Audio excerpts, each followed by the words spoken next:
Hi friends, કેમ છો બધા? મજામાં? જય શ્રી કૃષ્ણ. જય શ્રી કૃષ્ણ. જય શ્રી કૃષ્ણ. જય શ્રી કૃષ્ણ. અમારા દર્શનું તો કંઈક અલગ જ જય શ્રી કૃષ્ણ હોય હો બધા જોડે. ચાલો, તમને અમે કહેતા હતા ને જવું છે બહાર, અમે જઈએ છીએ મહેસાણા વોટર પાર્ક. પણ આજે નીકળી ગયા છીએ ને કાલે જઈશું વોટર પાર્કમાં. અત્યારે ટ્રાવેલિંગ લાંબુ થઈ જાય એટલે જઈએ છીએ. અને હું દર્શભાઈનો જો બેગ રેડી તો કર્યો તો પણ હવે લઈને જાઉં, થોડીક જગ્યામાં ખામી હિસાબે બધાને એકમાં થઈ જાય છે એટલે એ થઈ ગયા છે તૈયાર દર્શભાઈ. ચલો અમે જઈએ છીએ વોટર પાર્ક ને આજે તમને એક ન્યૂઝ દેવાના હતા. ભાવેશ ક્યાં ગયા ભાઈનો રિઝલ્ટ લાય. ચલો જો ફ્રેન્ડ્સ, આ બે ભાઈના રિઝલ્ટ છે. આ દર્શનું છે, દર્શને 95% આવ્યા છે અને આ ભૂમિતનું છે અને ભૂમિતને પણ 92-3% આવ્યા છે. ભૂમિત પોતાના ક્લાસમાં ફર્સ્ટ આવ્યો છે. કા બધાને થેન્ક યુ કહી દે અગા. Thank you. આઈ એમ 100%. તમારા બધાના આશીર્વાદથી કા બેટા. એટલે છોકરાનું જો એટલે જ હું ધ્યાન દઉં કે પહેલાં છોકરાનું ધ્યાન દઈ દેવાનું, પછી બ્લોગ સામે. બેયને મસ્ત રિઝલ્ટ આવ્યા છે, બહુ સરસ આવ્યા છે અને અમારા માટે આજ ખુશીનો દિવસ છે અને બેયને એન્જોય કરવા લઈ જઈએ છીએ વોટર પાર્ક. કાદર નો water. Mehsana Ahmedabad Shankhus water park. ચલો આજ જ કહેવાનું હતું, કાલે સરપ્રાઈઝ હતું ને. લો આપણે આજે રહી કન્ટિન્યુ બ્લોગમાં આગળ મળતા રહીએ. અમે અત્યારે નીકળવાની તૈયારી કરી છે. આથી 2 વાગે નીકળી રાત્રે પહોંચી જાય. કાલે એન્જોય કરીએ આખો દિવસ. પરમ દિવસ આવતા રહીશું સન્ડે કા સન્ડે વહી આવશું. અને આજે થોડુંક આઉટડોર કેમ્પિંગ જેવું પણ કરવું છે આગળ. હા જેવો સમય નીકળીએ છીએ. ચાલો ચલો ફ્રેન્ડ્સ, અમે પહોંચી ગયા globes.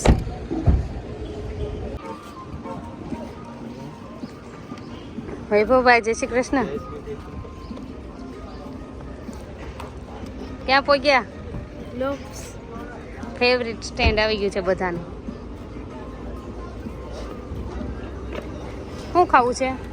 Dhokla and popcorn. Dhokla ને પોપકોર્ન. દર્શુભાઈ રેડી? પણ પોપકોર્ન ને ખાવું. તો દુકાન આવશે પોપકોર્ન લેને. એટલે કઈ ઢોકળા છે.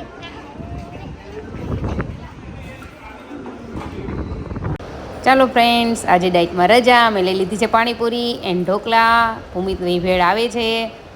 બધાય આજ તો ડાયટમાં રજા. 2 દિવસની રજા લેવાની જ હોય બહાર જઈએ ત્યારે. અને દર્શભાઈ પોતાનું ફેવરિટ પ્લેસ પકડી લીધું છે, એ ત્યાં જ બેઠે જ્યારે આવે ત્યારે. અને મેં લઈ લીધી છે મારી ફેવરિટ પાણીપુરી.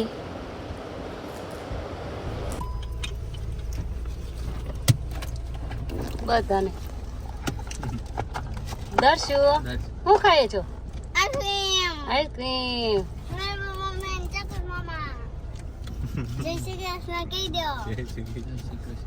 જય શ્રી કૃષ્ણ કહી દો તું. બોલો હવે અમે અહીંથી નીકળીએ છીએ. અમે લઈ લીધી મકાઈ, બીજા બધા લીધી કેન્ડી. ચલો કા તાર મકાઈ ખાવાની હતી ને? ચાલો ફ્રેન્ડ, જો હું તમને કહેતી હતી ને આઉટડોર કેમ્પિંગ જેવું કરવું છે. મને આ મસ્ત બહુ શોખ છે બહાર આઉટડોર કેમ્પિંગ કરવાનો. એટલે જો બહાર મેં બટેટાને એવું લઈને આવતા રહ્યા હતા જોડે, પછી બાજરાનો લોટને એવું લઈને આવતા રહ્યા હતા. મેં ચડાવી દીધો છે એટલે અત્યારે બટેટા બાફવા માટે. અને એક બાજુ લઈ લીધા છે મરચાં ચંબરવા માટે. અને લઈ લઈશ ટમેટાં અને કોથમરી. એટલું વસ્તુ 3 વસ્તુ સંભાળી નાખી સૂકી ભાજી માટે. બીજું વધારે કંઈ લાવી નહોતી. આ બાજુ બટેટા બફાઈ ગયા છે અને મેં કાઢી લીધા છે બટેટા બારા. અને બાજરાનો લોટ બાંધવાનો શરૂ કરી દીધો છે. નાના નાના રોટલા 3 મજાના બનાવી નાખો એવો વિચાર કર્યો છે કે રોટલા, બાજરા અને કેરીનો રસ. જો કેરીનો રસ હું તમને કહેવાની હતી કે હું સ્ટોરેજ કરી દીધું હતું, જેને મેં પલ્પ કાઢીને રાત્રે બોટલ ભરીને પાછું કેરીનો બોટલ છે ને ભરીને અને બરફના ખાનામાં મૂકી દીધો હતો, એટલે તે જામી ગયો. એટલે પછી અહીંયા આવ્યા તે પાછું ટેમ્પરેચર પર આવી ગયો, ઓગળી ગયો હતો અને ઠંડો થઈ રહેલો હતો એમને. આ મેં એક રોટલો બનાવી વાળ્યો છે અને નાખી દઈશ બીજો રોટલો. એવી રીતે 1, 2 ને 3 રોટલા બનાવી નાખ્યા. સૂકી ભાજી આ બધું આ લોકો મને હેલ્પ કરતા હતા. એ બટેટા ફોલી દીધા અને સંભાળી દીધા. અને જેમાં બટેટા વાવ્યા હતા એ જ વાસણમાં મેં પાછો વઘાર પણ કરી વાળ્યો હતો, કારણ કે આપણે બહાર આવ્યા છીએ એટલે થોડુંક ઓલું થાય એટલે એવી રીતે એડજસ્ટ કરી લીધું હતું. અને આ જો મેં વઘાર કરી વાળ્યો છે. અને તમે જોઈ શકો છો મારા ગેસ પાસે પહેલાં આ નહોતું. હવે જો મેં આડું મૂક્યું છે, મેં ઓનલાઈન મંગાવેલું છે ગેસની પાછું. કેમ કે પહેલાં અમે શરૂ કરી રસોઈ ત્યારે પવન નહોતો લાગતો ને પછી પવન લાગવા મળ્યો.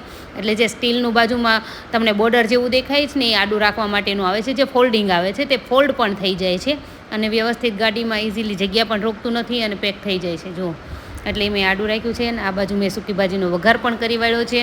અને અમે દૂધના બોટલ પણ એવી રીતે સ્ટોર કરીએ છીએ. દૂધ પણ હું જોડે જ લાવી હતી ચા બનાવવા માટે. દૂધને રાત્રે બરફના ખાનામાં મૂકી દો એટલે જામી જાય છે, પછી સવારમાં કાઢી લઈએ. ટ્રાવેલિંગ કરતાં એટલે પહોંચીએ એટલે નોર્મલ થઈ રહે છે, એટલે આપણે ચાલ્યા કરીએ એવી રીતે. જો હવે આ બાજુ મારી સૂકી ભાજી તૈયાર થઈ ગઈ છે ને અમે બેસી જઈશું જમવા માટે.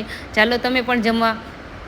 જો બધા છોકરાને બધા પાથરીને બેસી ગયા છીએ અમે. પાપડ, બાજરાના રોટલા, કેરીનો રસ એન્ડ સૂકી ભાજી. ચાલો અમે જમી લઈએ અને તમે પણ ચાલો મારી જોડે જમવા માટે. કેવું બધું પાથરી વાળ્યું છે ને ચારે બાજુ જુઓ, પણ મજા આવે છે એમાં, એન્જોય ખૂબ કર્યું અમે. ચાલો હવે પહોંચી ગયા છીએ અમે. હોટલ અમે રાખી છે, પાછળના ભાગમાં હોટલ છે, આગળ રેસ્ટોરન્ટ છે અને હોટલમાં પણ જમવાની સુવિધા અવેલેબલ છે, પણ આગળ જ રેસ્ટોરન્ટ છે એટલે મોર્નિંગમાં કંઈ વાંધો નહીં આવે. અમે પહોંચી ગયા છીએ હોટલ પર. ચાલો ફ્રેન્ડ્સ, મેં હોટલ લીધી. હોટલના રૂમને તમને ટૂર કરાવું છું. ચાલો કાભાશ જો હોટલ નેમ, હોટલનું નેમ છે અને 102 નંબર રૂમ છે. મહેસાણા હાઈવે. હા, મહેસાણા પાલનપુર હાઈવે પર. આ છે ને આ બાજુ ટોયલેટ ને એવું છે અને મસ્ત ન્યૂ જ બની હશે એવું લાગે છે. કે ઓલ્ડ હોય ને કદાચ રિનોવેશન કર્યું હોય છે એવું હોય. જો મસ્ત છે, એસી રૂમ રાખ્યો છે, ઉપર મસ્ત પીઓપી કરેલું છે, સરસ છે રૂમ.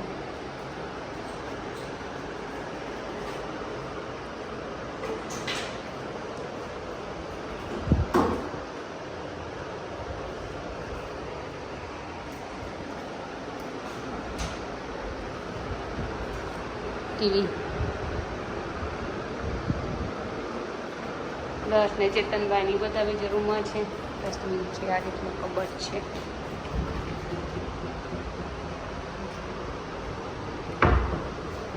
આ ડ્રેસિંગ એરિયા છે.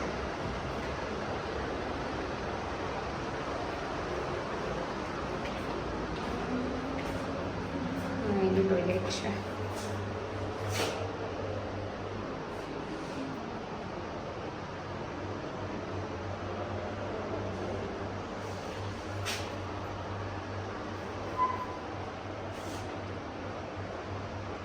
ટોયલેટ વાળ બધે પીઓપી કરેલું છે.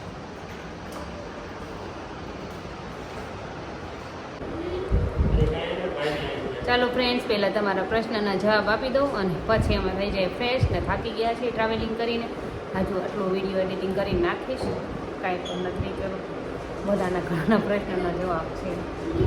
તો ઉનાળો છે તો ગોળા કે આઈસ્ક્રીમ કોણ ખવાય કે નહીં કહેજો. તો હા, ઉનાળો છે તો મેં કીધું છે કે અઠવાડિયાના 2 વાર લઈ શકો છો, પણ ઓછું ક્વોન્ટિટીમાં લેવાનું છે. આવડી ડબ્બી આવે છે, આરામથી તમે ખાઈ શકો છો. આઈસ્ક્રીમ ખાઈએ કોઈ કંઈ વાંધો નહીં. ઉનાળામાં બે દિવસ લઈ લો. 2 દિવસ પણ જેને હજુ બહુ વજન ઘટાડવાનું છે ને એ એકવાર લે ને તો સારું. અને એકવારમાં અઠવાડિયામાં 2 દિવસ કેવું થઈ જાય, આપણે એક તો સન્ડે આવે છે તેથી લઈ લેવાનું, એક વચ્ચે બીજો દિવસ કાઢી લેવાનો. એવી રીતે અઠવાડિયાના 2 દિવસ લઈ લો. પણ સન્ડે અલગ અને અઠવાડિયાના બીજા 2 દિવસ એવું ન થઈ જાય. પછી અથાણા ખવાય કે નહીં. અથાણા ને એવું બધું ખાઈશું ને હોય છે. મમ્મીને ઘરેથી પણ અમે થોડુંક ટેસ્ટ કરીએ છીએ. એટલો વેઇટ ઉતરી ગયા પછી અમારા ઘરે અથાણું બનાવતી જ નથી. છેદુનો વેઇટ લોસ કરવી છે, કેમ કે અથાણું તો મારે જોવાનું તેલ વગર સારું રહે જ નહીં. અથાણામાં તેલની ક્વોન્ટિટી એટલી હોય ને કે તેલ વગર એ વસ્તુ ક્યારેય સારું ન રહે, એટલે તેલ બહુ જ આવશે. એટલે અથાણા નહીં ખવાય. બહુ એટલી બધી ઈચ્છા થાય કે રવિવાર એક દિવસ ખાઈ લેવાની. વેઇટ ઘટી જાય પછી વાંધો નહીં આવે, તમને પ્રોફિટ થઈ જાય પછી. હા હેતલબેન, જય શ્રી કૃષ્ણ. હેતલબેન, જ્યારે તમે ડાયટ ચાલુ કર્યું ત્યારે તમને શરૂઆતમાં કેમ કંટ્રોલ કર્યું? તો તમને વીકનેસ લાગતી હતી? મને લાગે છે પણ હિંમત નહીં હારું. તમારી જેમ તમને વીકનેસ લાગતી હતી શરૂઆતમાં, મને લાગે છે પણ હું હિંમત નહીં હારું. તમારી જેમ તો સારું હિંમત નથી જ હારવાની. અને વીકનેસ લાગતી હોય તો મને નથી લાગી. એનું રીઝન છે કે મેં ધીરે ધીરે શરૂ કર્યું છે, એકારે શરૂ નથી કર્યું. તમારે એકારે શરૂ નથી કરી દેવાનું. મેં એકારે શરૂ નથી કર્યું, તમારે એકારે શરૂ નથી કરવાનું. થોડું થોડું મેં કીધું કાલે એના જેમ કે મગનો વાટકો વધારે રાખવાનો છે, પોણો રોટલો ખાવાનો. ધીરે ધીરે 5 બટકા ઓછા કરીને ધીરે ધીરે કંટ્રોલ કરો અને એ જ સાસુ કંટ્રોલ તમારાથી થશે. જેમ જેમ ઓછું પહોંચાશે. હેતલબેન, ભાવેશભાઈ ડાયટ કરે છે કે તમે એકલા જ ડાયટ કરો છો? તો ના, એ ડાયટ કરતાં એનું વેઇટ 75 kg હતું, અત્યારે 63-64 છે. એને 10 kg ઉતાર્યું છે. પણ હવે એ ડાયટ નથી કરતા, પણ ઓછી કરે છે પણ ઓછી. એ તો બધું ખાય છે, મારી જેમ કોઈ હજુ નથી કરતા. એને તો બહુ એના શરીરમાં બહુ ફેર નથી પડતો બહુ, એ તો હાલ્યા કરે એમ. પછી